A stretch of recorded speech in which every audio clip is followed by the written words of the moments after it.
पलंगिया पर खटनी बलो बाकी होई नहीं हमारा से कटनी बलो। सुन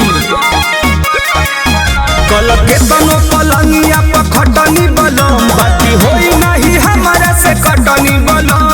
गरमिया घाम से झुराए लगी चमकम घूटी बढ़ी जी ई हवा खूटी गाड़ी होई हवा खूटी गाड़ी घुमनी नहीं हर के गली में स्कूटी चढ़ी जी ई हवा खूटी गाड़ी घुमनी नहीं हर के गली में स्कूटी चढ़ी जी ई हवा खूटी गाड़ी।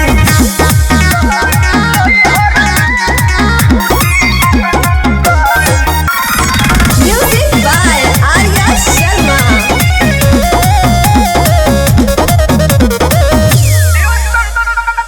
ट्यूशन कॉलेज गईली चिकन नान भेज खैली खेतवा पधार से लमा परहेज कैली।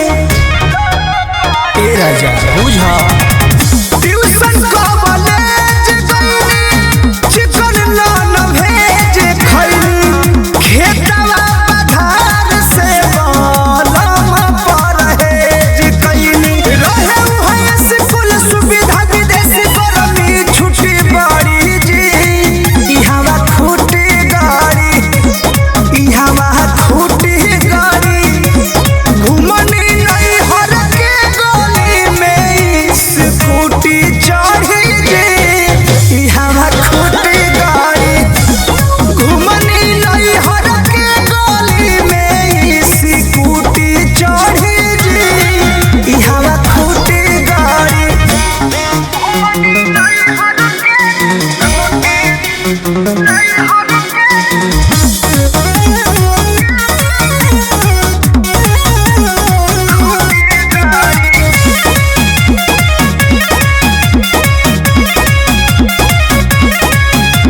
बोझा से रबर पड़ी कभी उठी पयासर पड़ी सोनू सुधाकर सैया हमारा ला दिक्कत बढ़ी।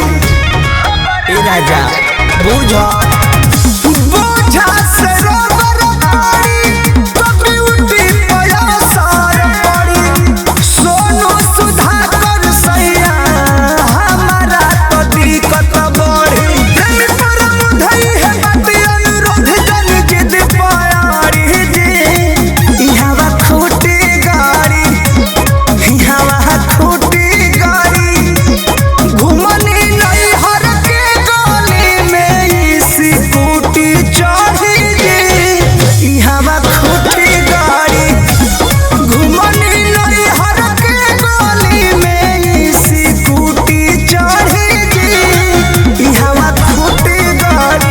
बड़ी दिक्कत हो ये राजा।